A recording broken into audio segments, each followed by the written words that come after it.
بسم اللہ الرحمن الرحیم۔ السلام علیکم۔ روزانہ واقعات سننے کے لیے اس چینل کو سبسکرائب کریں۔ ایک روز حضرت جبرائیل علیہ السلام تنہا بارگاہ رسالت صلی اللہ علیہ وآلہ وسلم میں بیٹھے ہوئے تھے کہ اچانک آسمان کا کنارہ شق ہوا۔ نبی کریم صلی اللہ علیہ وآلہ وسلم نے دیکھا کہ جیسے ہی آسمان کا کنارہ شق ہوا، جبرائیل سمٹنا شروع ہو گئے، سر زمین پر رکھنے لگے، یعنی اس قدر جھکے کہ یوں لگتا تھا کہ گویا سر زمین کو لگ رہا ہے، اور ان پر تواضع و عاجزی، خوف اور گھبراہٹ کے آثار نمایاں ہونے لگے۔ حضرت جبرائیل علیہ السلام اسی حالت میں تھے کہ انسانی شکل میں ایک فرشتہ حضور صلی اللہ علیہ وآلہ وسلم کے پاس نمودار ہوا۔ فرشتے نے عرض کیا، اے محمد صلی اللہ علیہ وآلہ وسلم، آپ کا پروردگار آپ پر سلام فرماتا ہے اور آپ کو اختیار دیتا ہے کہ آپ چاہیں تو آپ کو بادشاہ پیغمبر بنا دیا جائے، اور اگر آپ چاہیں تو آپ کو بندہ منش پیغمبر کی طرح زندگی بسر کریں۔ اس فرشتے نے جب یوں اللہ عز و جل کا پیغام پہنچایا تو حضور نے کچھ وقت مانگا اور سوچنے لگے، پھر آخر سامنے گردن جھکائے عاجزی کے ساتھ بیٹھے حضرت جبرائیل علیہ السلام کی طرف دیکھا۔ حضرت جبرائیل علیہ السلام سمجھ گئے کہ حضور صلی اللہ علیہ وآلہ وسلم اس معاملے میں مجھ سے مشورہ طلب فرماتے ہیں۔ عرض گزار ہوئے، اے اللہ کے رسول صلی اللہ علیہ وآلہ وسلم، بندگی اور عاجزی اختیار فرمائیے۔ حضور صلی اللہ علیہ وآلہ وسلم نے آنے والے فرشتے کو جواب دیا کہ میں بندوں کی طرح زندگی بسر کروں گا، مجھے بادشاہی نہیں چاہیے۔ وہ فرشتہ یہ جواب سن کر دوبارہ آسمان کی طرف عروج کر گیا تو حضرت جبرائیل علیہ السلام بھی اپنی اصلی حالت پر واپس آ گئے۔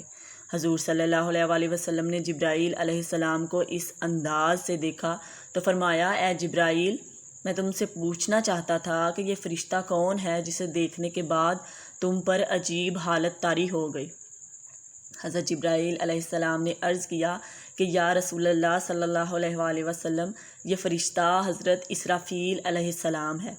جس دن سے اللہ تعالیٰ نے انہیں پیدا فرمایا ہے کہ تجلی الہی کے حضور کھڑے رہتے ہیں اور اپنے دونوں قدموں کو باندھ کر کمال خشوع سے کھڑے رہتے ہیں، حتیٰ کہ اپنی آنکھ کو بھی اوپر نہیں کرتے، اور ان کے پروردگار کے درمیان اس حالت میں قریب بھی ہو جائیں تو جل جائیں۔ ان کی ڈیوٹی صرف یہ ہے کہ لوح محفوظ ان کے روبرو رکھی ہے اور انہیں اسلوب کی پوشیدہ چیزوں کی اطلاع دی گئی ہے۔ جب بھی اللہ تعالیٰ کا ارادہ اس سے متعلق ہوتا ہے کہ زمین و آسمان میں کوئی چیز واقع ہو تو وہ لوح خود بخود بلند ہو جاتی ہے اور حضرت اسرافیل علیہ السلام کے سامنے پہنچ جاتی ہے، اور یہ یعنی حضرت اسرافیل علیہ السلام اسی وقت اس لوح کو دیکھ لیتے ہیں اور اس کام کو دریافت کر لیتے ہیں۔ اگر وہ کام میرے متعلق ہو تو وہ مجھے حکم کرتے ہیں، اور اگر وہ میکائیل علیہ السلام کے متعلق ہو تو ان کو کرنے کا حکم دیتے ہیں، اور اگر ملک الموت سے متعلق ہو تو انہیں حکم مل جاتا ہے۔ حضور صلی اللہ علیہ وآلہ وسلم نے فرمایا، میں نے جبرائیل سے پوچھا کہ آپ کس کس کام پر مقرر ہیں؟ عرض کیا، ہوائیں چلانے اور لشکروں کی فتح و شکست پر۔ پھر پوچھا، اور میکائیل؟ عرض کیا، بارش اور نباتات پر۔ پھر پوچھا، اور ملک الموت؟ عرض کیا، روح قبض کرنے پر۔ حضرت جبرائیل علیہ السلام نے مزید عرض کیا، جب اسرافیل علیہ السلام نیچے آئے تو میں نے خیال کیا کہ اب قیامت قائم ہونے کا وقت ہے، اور ڈر گیا، اور میری حالت میں جو تبدیلی آپ نے دیکھی ہے وہ اسی ڈر کی وجہ سے تھا۔ حضرت اسرافیل علیہ السلام اللہ کے وہ معزز فرشتے ہیں جو اپنے منہ میں سور لیے ہوئے ہیں کہ جیسے ہی انہیں حکم ہوگا یہ سور پھونک دیں گے، اور یہ قیامت کے قائم ہونے کا دن ہوگا۔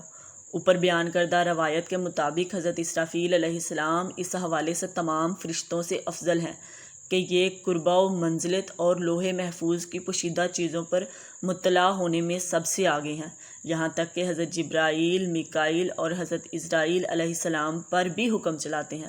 لیکن اگر وحی الہی اور شرع نازل کر کے نوع انسانی کی تکمیل اور اس نوع کے افراد کی آخرت کی اصلاح و انوار و برکات کے ساتھ عبادت گزاروں اور عطائت شعاروں کی امداد اور ظالموں اور فرعونوں کو ہلاک کرنے کے لحاظ سے دیکھا جائے تو حضرت جبرائیل علیہ السلام بزرگی میں افضل ہیں، لیکن یہ فضیلت متعلقہ نہیں بلکہ خصوصاً ہے۔